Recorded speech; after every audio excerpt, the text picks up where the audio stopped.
মসজিদের ইমাম সাহেব কোন জায়গায় ইন্টারভিউ দেওয়ার জন্য গিয়েছে, ইমাম বিয়ে করেছে কিনা, ইমামের চেহারা ভালো কিনা, দাড়ি আছে কিনা, লম্বা না খাটো, চিকনা না মোটা, মাথার থেকে পা পর্যন্ত সব একাধারে আপনি দেখলেন।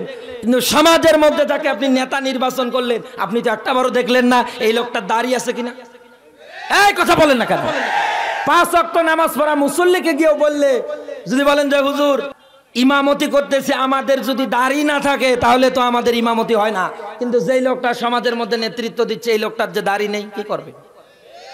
আপনি কোন হিসাবে কি করলেন? মাথার থেকে শুরু করে পায়ের আঙ্গুল পর্যন্ত ইসলামের একটা বিধানও পাওয়া যায় না, আর কোরআনের কথা বলতে গেলে এই সব মানুষরা এসে বাধা দেয়। আরে ভাই, যাকে আপনি নেতা নির্বাচন করবেন আপনাকে দেখা লাগবে এই লোকটা আমার আল্লাহ এবং আল্লাহর রাসূলকে মেনে চলছে কিনা। আতিউল্লাহ ওয়া আতিউর রাসূল ওয়া উলিল আমরি মিনকুম। আতিউ শব্দটা ফেল ভার ক্রিয়া, আমার আল্লাহর আগে দিয়েছে, রাসূলের আগে দিয়েছে, কিন্তু উলিল আমর যারা হবে, সমাজের মধ্যে যারা নেতৃত্ব দেবে, এদের নামের আগে আল্লাহ দেয়নি। আপনি তো পদে পদে কোরআনের আয়াত অস্বীকার করেন। কোরআনের আয়াত অস্বীকার করলে আপনি কিন্তু কাফের। কথা বলেন না কেন? দুনিয়ায় কোন মানুষ যদি কোরআনের আয়াত শোনার পরে এতটুকুনো বলে আর কি পারা যায়? কোরআনের ব্যাখ্যা হচ্ছে হাবিতাত আমালুহুম, অতীত জীবনের যা ভালো আমল করেছিল সব মুহূর্তের মধ্যে আল্লাহ নষ্ট করে দেয়। এজন্য কোরআন শোনার পরে আপনার মন মানসিকতা আপনি রদ বদল করার চেষ্টা করবেন, আপনার মন মানসিকতা আপনি তৈরি করবেন এই পৃথিবীর ময়দানে আমি ভালো হব, ইসলামের নিয়ম নীতি দিয়ে কায়েম হয়ে যাক।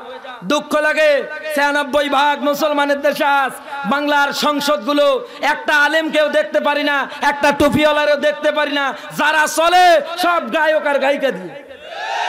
এই বগুড়ার হিলো আলমের মতো ও যে গান বাজনা করে কত কত যুবকের চরিত্র নষ্ট করেছে নিজেও জানে না, আর ও রাস্তার মোড়ে মোড়ে ভোট চেয়ে বেড়াচ্ছে। যার মাথার থেকে শুরু করে পায়ের আঙ্গুল পর্যন্ত চেহারার মধ্যে তাকালে আল্লাহ রাসূল একটা সুন্নতের গোষ্ঠী নেই। আপনি কি আয়াতটা মানতে পারলেন? আতিউল্লাহ আতিউর রাসূল মানতে পারলেন? মানতে পারলেন না। আমার ভাইরা, দুনিয়ায় আপনি যার তার পিছনে স্লোগান দেন না। সাহাবীরা নবীজিকে ডাক দিয়ে বললেন, ইয়া রাসূলুল্লাহ, জাহান্নামের নিম্নতম স্তর বলতে কি বোঝায়? আল্লাহর নবী আমার ডাক দিয়ে বললেন, সাহাবীরা, জাহান্নামের উপরি ভাগ থেকে একটা পাথর যদি নিম্ন পর্দার জন্য ফালিয়ে দেওয়া হয়, এই পাথরটাই অন্তত জাহান্নামের নিচ পর্দায় যেতে 70 বছর কাল সময় লাগবে। দুনিয়ায় কোন মানুষ যদি মুনাফিক হয়ে কাফের বেঈমান হয়ে দুনিয়ায় যদি তার জীবন জিন্দেগি চালায়, মারা যেতে দেরি আমার আল্লাহ কবরে আযাব দিতে দেরি করবে না। আমার ভাইরা, এইবার মুনাফিক সেনার বৈশিষ্ট্য বলছি। বিশ্বনবী আমার ডাক দিয়ে বলে, উম্মতেরা, এই পৃথিবীর ময়দানে কারো চরিত্রের মধ্যে যদি তোমরা অন্তত 3টা জিনিস দেখতে পারো, আল্লাহর নবী জানিয়েছে ওটা নির্ভেজালি মুনাফিক। 1 নম্বরে যখন কথা বলবে, কথায় কথায় মিথ্যা কথা বলবে। আজ আমাদের সমাজে নেই। আছে মানে আমরাই, আছে মানে বাইরে যাওয়া লাগবে আমরাই।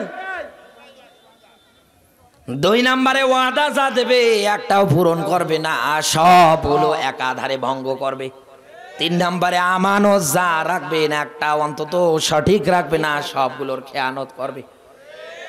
আরেকটা মুনাফিকের বৈশিষ্ট্য হচ্ছে এই পৃথিবীর ময়দানে তারা মানুষের সাথে ঝগড়া বিবাদে লিপ্ত হলে পরে তারা মুখের ভাষা খারাপ করে গালি দেয়। আজ বিশ্বের ময়দানে মিলিয়ে দেখেন কত টুপিওয়ালা দাড়িওয়ালাও এই কায়দায় পড়ে গিয়েছে। আমার ভাইরা, কেন বললাম আপনার নেতাটারে ঠিক করবেন?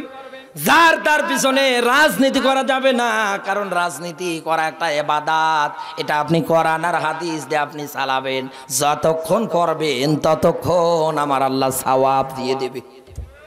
বিশ্বনবী আমার জানিয়েছে, আমার উম্মতেরা, কোরআন বোঝার জন্য যদি 1 ঘন্টা সময় ব্যয় করতে পারে, নবীজি আমার জানিয়েছে 1000 রাকাত নফল নামাজের সওয়াব আমার আল্লাহ মুহূর্তের মধ্যে আমল নামায় দিয়ে দেয়। আমি তো কোরআন দিয়ে রাজনীতি করব, কোরআনের ব্যাখ্যা করে করে আপনাকে বোঝাবো, জাতির কাছে সঠিক যেটা এটা উঠিয়ে ধরবো। আপনি মানতে পারেন না, আপনার ব্যর্থতা, আপনি আপনার সাইয়্যেদে না মাওলানাটা আজও ঠিক করতে পারলেন না, আপনি পড়ে গেলেন মুনাফিকের কাতারে, কারণ আপনার জবান আর অন্তরটা আপনি আজও ঠিক করতে পারলেন না।